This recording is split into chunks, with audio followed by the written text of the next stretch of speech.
Do you have any memories of what Duncan was like when you were growing up? Yes, I do. I always remember we lived at Paldi, Mm-hmm. and at the Mail Lumber Company. Oh, My wow. dad was working there, and I always remember the Gurdwara there.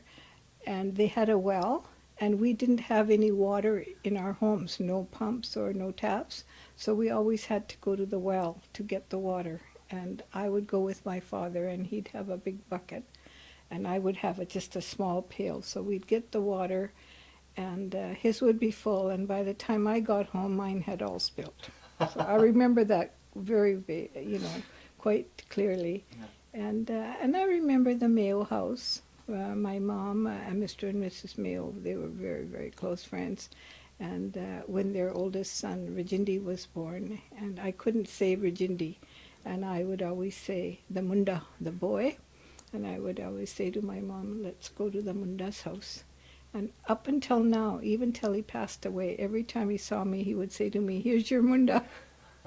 So those are some of the memories. That's amazing. Yes. Now, can you paint a bit more of the picture of Paldi? Was it an intercultural space? Were there Chinese and Caucasian or First Nations who were living close by?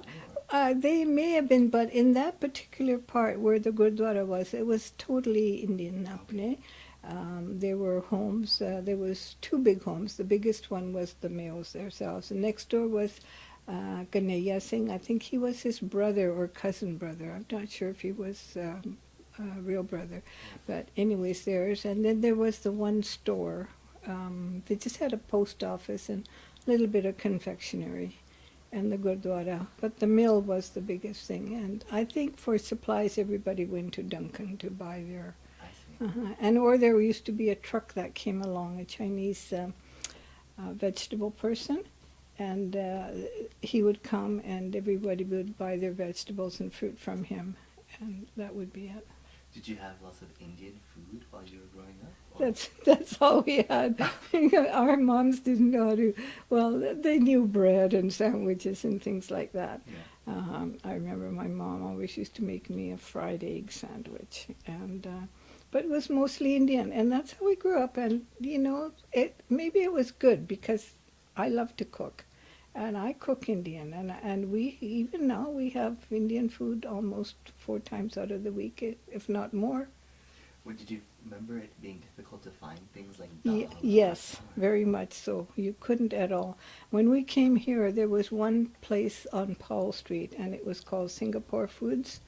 And they would get a sack of dal in or something, and the news would get out that, okay, there's dal has come in, and everybody would go running so that they could get, be able to get some before it all ran out.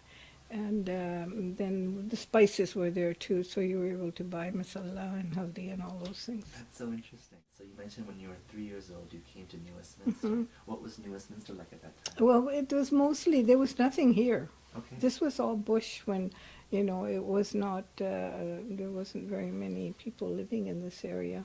I think this area just started to build up in around the 40s, Yeah. But it was mostly our Indian people, mostly were all in Queensboro. The Italians were there, the Japanese were there, and I think there was about 300 families there all in all. But now it's grown so much. Yeah. And the Gurdwara was there. My father was very instrumental in that Gurdwara. Tell us that story. Well,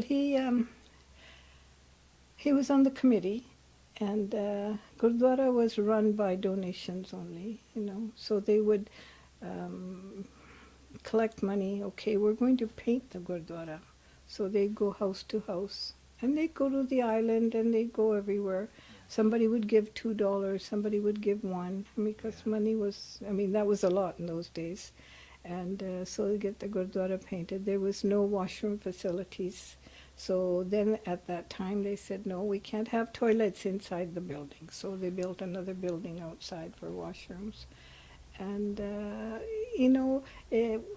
about 4 or 5 of them would get together and get all dressed, and they'd be going house to house. And when people saw them coming, some of them used to hide. They don't want to they didn't want to part with any money, and yet they felt it's for the temple, we should do something. But he did a lot. Sometimes they would put a new roof on and new shingles, and That Gurdwara lasted until Sant Baba Mia Singh came, and that's when this one was built. I believe that was in the late 50s. Yeah. And I remember at the Abbotsford Gurdwara, you spoke about this wonderful story about Prasad and how you would collect the Prasad. You want to share that? Oh, in Abbotsford, Yeah, yes, yeah. yes. Well, they always, they had a lot of apple trees in Abbotsford Gurdwara. And we used to go there because every Gurdwara at that time, like Abbotsford, they would celebrate Guru Nanak Dev Ji's birthday. Vancouver always did Guru Gobind Singh's in December. And Victoria always did Vaisakhi. And Mayo Lumber Company, they always used to have 1st of July. And the Fraser Mills, where that mill was, as I was saying, they had a Gurdwara there because there was just a small community of just Indian people living there, maybe 8 to 10 families, but they had a small Gurdwara. And that's where they always had celebrated Meva Singh's when they hung him, in May. Wow. Every year they had a khandpat or I believe it was a khandpat, and then everybody would go there, and so they all had their designations of what they were celebrating, so everybody would be able to go to that one. Yeah. And we used to go to Abbotsford on dump trucks because the bus would take too long, and it used to be always in November, and it'd be very foggy at that time. And the bus was all-day thing, sort of. You never got there in time. So there were a few families that had dump trucks, and they'd put the benches in the trucks in the back. Yeah. And we'd all get in there, and we'd dress up warm and take a blanket and go there. And that was a whole-day thing. You went in the morning and you had lunch, and then afternoon they would have a Diwan Sajya again.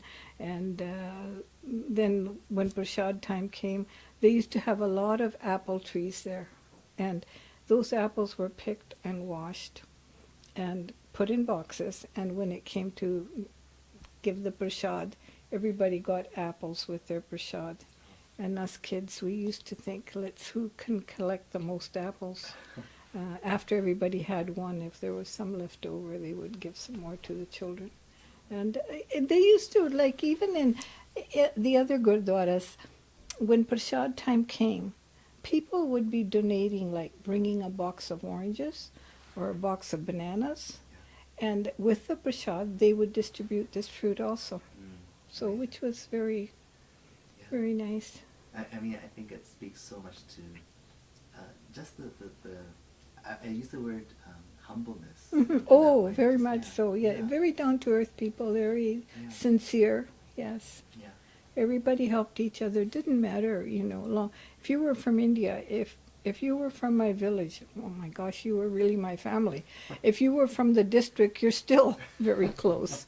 Everyone helped everyone. Yeah. And I know one of my father's very close friends, after we had our house, and a couple of years later, he said to my dad, he said, that house is for sale, and it's $250.